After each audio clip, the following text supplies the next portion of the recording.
All right, fire away. Playing without Michael Bennett for a few weeks, what's that like, and how does that change things for you? And I guess from a coordinator standpoint, does that change anything for you? It doesn't change anything in regards to being a coordinator.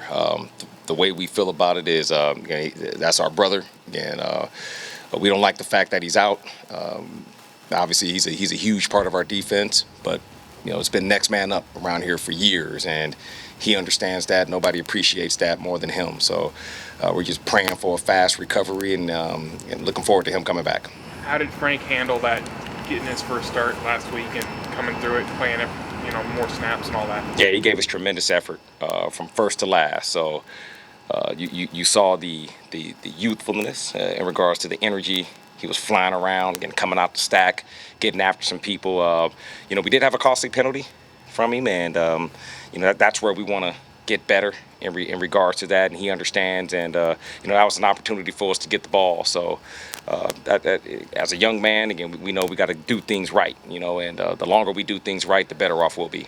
Wagner's had the success blitzing in behind Bennett. Did it look different without Bennett in there? Say that again. Wagner's had so much success blitzing behind Bennett, stacking up behind him inside. Did that look different without Bennett in there? No, didn't look different. Didn't look different by any means. So we just got to make sure that we come out and execute, whoever's there. How did Brock Coyle look playing Sam, and what kind of went into, he's always been a Mike, to moving him there? Well, we knew we were dealing with a passing team, so we wanted to get a guy who was a little better in space, a guy who's been more familiar out there in space, and he actually did a good job for us. So he's got a lot of power. He was strong at the point of attack. Again, we're certainly looking forward to him getting better in some of our blitz packages. How long have you tried him there? Was it just the last week, get him ready sort of thing, or has he done anything before that? It was the last week. It was the last week getting him ready. For the fact that he was able to get out there and finish a football game, I think it's remarkable that you can take a guy who's essentially has not played the position, train him for a week. So really it's a testament to the coaching staff. Those guys right there, Michael Barrow, Lofa Tutupu, John Glenn, those guys did a fantastic job of getting him prepared.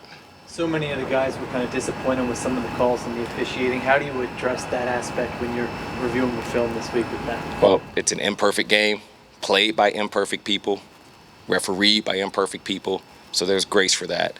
We have to go out there and execute. That's the bottom line.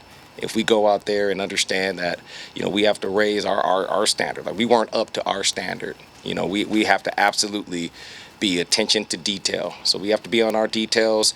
And essentially, if we do things right, we leave the officials out the game. So no reacting or coaching different techniques based on how they're calling it. Just you write that off as a one-off. Yeah, it happens. So we can't control that, and we're on to next week. Bill's got a pretty decent quarterback in Taylor. How do you neutralize him? Yeah, well, you got to do it with your front four. And so he's got a powerful arm. He's very elusive out of the pocket, and there's going to be plenty of plaster opportunities again, meaning once he breaks the pocket, we got to make sure that we're covering people downfield. So it's something to where, we got to handle him with our guys up front. We understand that. Again, we've dealt with mobile quarterbacks before in the past, maybe not up to this guy's standard because he's pretty elusive, he's pretty special. Really reminds us of Russell, kind of getting active in the pocket and out of the pocket. So it's a tremendous challenge, and we know that, but we're going to have to be ready to play to the echo of the whistle. Does the front four have to change the way they rush when you have a guy like Tyrod? No, we don't have to change the way we have to rush. We have to make sure, again, once we win our one-on-ones, we got to get him on the ground.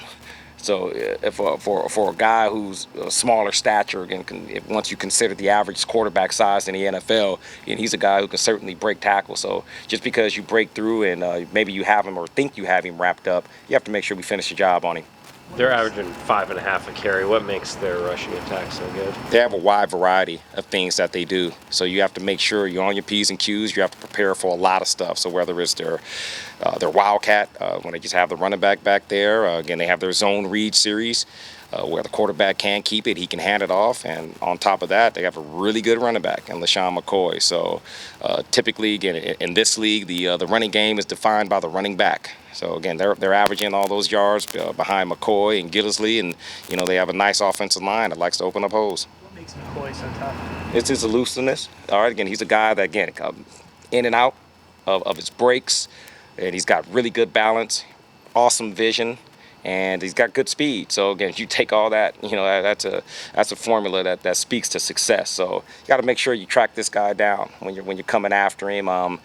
If you're not up to task, and he'll cut back on you, he'll use his speed to run away from you, and then he can break tackles if you think you have him wrapped up. Having an Olympic sprinter in Goodwin over there on the other side, does that change how you have to worry about him at all? The fact he's going to try to take the top off your defense so often, does that alter any play at the corner spots by any chance? No. That's day one installation for us, is stay on top. So regardless of how fast a wide receiver is, then we understand what our job is. And our job is to stay on top of whoever it is. Doesn't matter if you're 4'8", or you're 4'1", or 4'2". So we put you out there, we expect you to stay on top, and really we demand it. Demontre Moore signed this week. Where does he fit into things? Yeah, he's going to be a valuable asset in regards to us rushing the passer. So we got to get him in, got to get him familiar to our system. There's no doubt about that. But he's a guy who brings tremendous energy. He's got a great motor, and he's got history of getting after the quarterback in the past, and we just look forward to him doing the same here. Where does he fit on the line for you? He's going to play some end.